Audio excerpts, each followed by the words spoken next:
video just describing my experience with living with a Maserati Granturismo for 6 years. It's come time for me to sell the car now, and I just thought I wanted to put up a YouTube video just describing my ownership with it for the last 6 years. I've not found loads and loads of videos about them online, specifically with this model. This is the earlier one. This is the 4.2 litre model.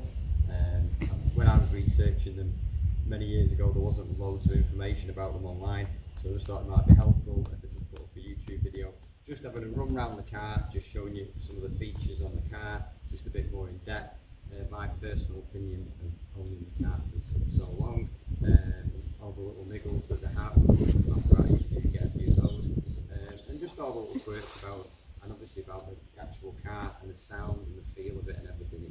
It's a fantastic car. In the UK at the moment, they've dropped quite a big price as well for the 4.2s, so they are a very, very good buy.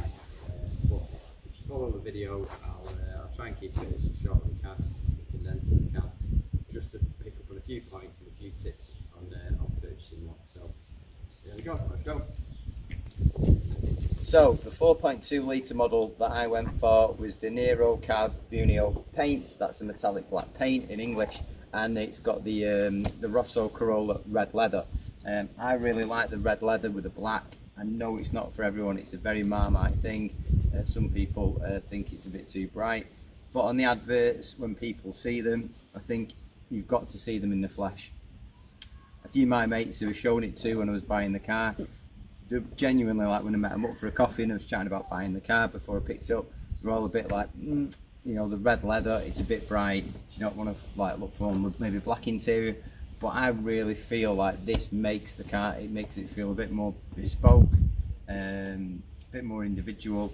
And every one of those mates who were maybe like questioning the choice with getting the red leather car, when they're seeing it in the flesh, they're like, wow, it really makes the car. The interior just looks absolutely fantastic. I'll do a pan around view of the interior. I really think it highlights the Maserati interior.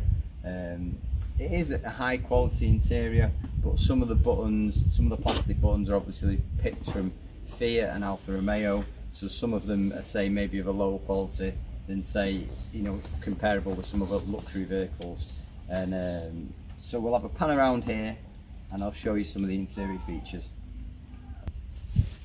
So as you can see, it's got the central infotainment screen, which is all built in with the Maserati. Every Granturismo has the interior infotainment, so most of them, sorry, I'll just turn that down, pretty much all of them come with a jukebox feature where you can put the CD into there and then you can burn it onto a hard drive, and then that makes all your CDs just go in there. It's got 30 gig, so it's pretty big. You can get quite a lot of albums on there and it works really well. The quality is really good as well. It's got a sat nav on there. It's not amazing, but it's okay. It will do if you're in a bit of a jam, so to speak. But obviously if you're used to using, you know, your phone, everyone's got Google Maps on the phone now, it's just, you know, it's easy to use that. It's got a little bit of a ledge there. I found that handy if I'm using my phone for sat nav. You can just place it there and it's just nice and easy. It's got all your buttons here for your climate control. It's got the nice silver finish in this one. Some of them do have a black finish and some of them do have this in carbon as well. You can get aftermarket carbon parts for the interior, but myself, I did like the silver because it's got the silver there and silver there, and it all matches with the doors and everything. The extras that I've put onto the car, I added the carbon oversized MC shift paddles.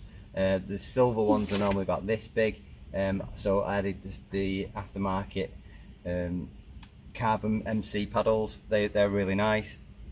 I sourced the genuine carbon gear knob for the centre. This is normally a silver finish. You can't just change this, you need to change the whole gear knob, so I added a new one of those. They're really expensive, they're about £1,500 from Maserati. I managed to source one pre-owned from a Maserati Breakers for about, I think it's about £500 or £600, but it's the genuine real deal, so I wanted a high quality item, one that's not going to wear out, so that was a nice addition, just to give a few carbon touches to the interior. You've got your central column in there with a bit of storage. You've got 2 cup holders in the middle, which is really good, and then in the rear of the car as well. I'll go on to this next, because I've got 2 kids, so it's been really handy to have the kids in the back of the car. I have had 2, you know, fully grown adults in the back of the car, and there's no complaints. It's a lot bigger in the back compared to a Porsche 911. The interior space on the Granturismo is way bigger than a 911 in the back. It used to have a 911 996, the Gen 2 one. It's okay for kids, but adults you're really going to struggle with. This is ample. It is very big in the back. It's got loads and loads of leg room. So I'll go into the back rear of the interior so you can see all the features there. And this is the Maserati interior. Thanks. So as you can see, it's got the double centre rest here with the 2 cup holders, and it's got a couple of air vents in the back here for your passengers, and it's got loads of room in the back. If I pull this down, as you can see, even when the knees come back, it's a bit close, but I'm about 6 foot, so I've still got a bit of leg room. So compared to a 911, this is very roomy. If I'm looking forward to the front now, there's ample leg room in the front as well, so this could easily go forward slightly as well. You've got the central armrest as well. This comes down. It's nice. It's a nice place to sit. Loads of room. Nice bit of headroom still. Yeah, nice place to sit. In the interior as well, you've got the crested headrests. This is standard on most of the Maserati Granturismos that you'll see. Yeah, it's a very nice place to sit in comfort and travel as four adults. So as you can see, the Maserati's got ample boot space, plenty of luggage space for travelling. It's got the compartments underneath there with all your interior parts for storage. If I lift it up, you can see there, air compressor and whatnot's underneath there. So there is plenty of room for your interior luggage. So here we have the engine bay with the nice Maserati emblem on there. All looks really nice. So this is a derivative of the Ferrari 430 engine of sorts, I think, on the Maserati one. If I'm not mistaken, it's got the cross plane crank rather than the straight plane crank in the Ferrari 430 engine. So it's similar. It's not exactly the same, but it's a very similar engine. I know there's a lot of discussion on the forums and online when you're doing research. Some people always advertise the Gran Turismo. It's got the Ferrari 430 engine and such not. So yeah, it is a 430 engine, but it's slightly different. There is a few changes. It's not exactly the same. They decreased the power, I think, because they wanted longevity with the Gran Turismo. So they don't. I think these are 400 horsepower off the top of my head without checking. But obviously, please. Yeah, I might be wrong on that one, but there you have the Gran Turismo engine. Looks beautiful. And finally, we'll just do a quick look around the car. So this is the 20-inch birdcage wheels. I've added the nice MC carbon extras on it, the door handles and the mirrors. It's got the MC carbon rear boot spoiler. That's a nice extra to have. It's got the twin exhaust pipes on the rear. There's the 4.2s come with. Stunning car, red calipers, like I said, 20-inch birdcage wheels. What a beautiful car. Absolutely stunning, value for money. I've just tinted the windows slightly, a bit darker on the rear, with the lighter on the fronts. Pininfarina badges there. I've really enjoyed owning the car. It's been fantastic. And there you have it. Fantastic. What a great car for the money. Ownership wise, it's been really good. I'll just pause the video and I'll do an interior one-on-one so we can have a chat about the niggles and maintenance costs, really, and all the good stuff, really.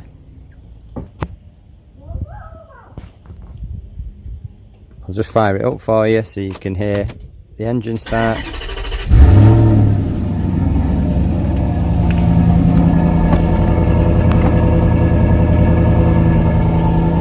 Sounds awesome. Obviously that's just done tick over. Walk around the car while it's on.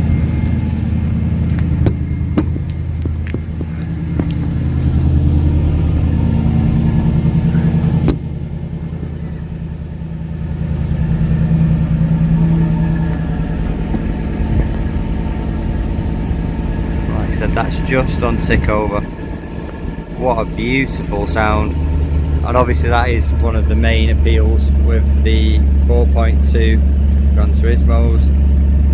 Granturismos really in general, is they just sound absolutely awesome. They look fantastic, such a great car for the money. Stunning Pininfarina design.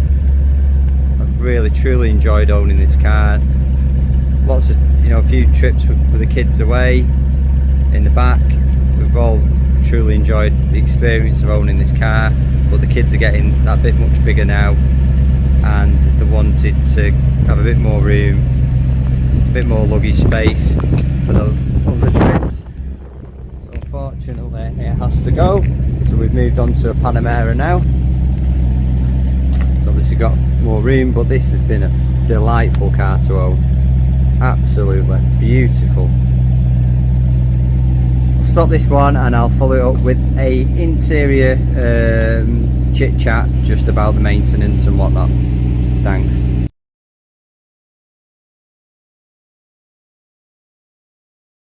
Just inside, just to run over just the pros and cons of owning it. So obviously it's Italian, they do have the quirks, they do have the little niggles, they do have the odd thing now and again. The engine light might come on obviously every now and again. Most of the time it's nothing serious, it's just maybe like a sensor or something like that. Once after I had it for 6 months or something, I had a MAF sensor flag up on the dash. The dash light came in, I took it in. It was just it was like £400 repair, so it wasn't the end of the world. So a lot of the times obviously people are maybe a little bit put off by buying something Italian because of the quirks and stuff, and they do tend to maybe play it safe and go with like a Porsche, like like a 911, because the German, you got that bit more reliability. But on the flip side with the 911s, the 996, 997, you've still got the engine issues that they have the bore scoring and and all that sort of stuff. So every car has its little pros and cons. I think these look fantastic value for money at the moment. They're in the UK now, you can pick them up for about 15,000 for one with a high mileage, or one that's maybe been accident repaired, something like that. So if it was personally me, I'd probably spend a little bit more money and go for something with really good service history from either all dealer from Maserati, or definitely from a Maserati known specialist. There's quite a few up and down the country. Auto Shield emblem, and there's quite a few. The crossover Ferrari Maserati specialists. So that is my thing. Obviously it'd be ideal to get it inspected somewhere before you buy it, because some of the bills can be quite expensive. Discs and pads all round on this can it can run into a good few £1,000 for what you would think is minorish work. Something like discs and pads maybe on something German might be about half the price. So you've got to do your pros and cons research and weigh up. Obviously the maintenance costs can be a bit more, but saying that, it's been livable. I've really enjoyed it. I think it's fantastic value for money. It turns heads.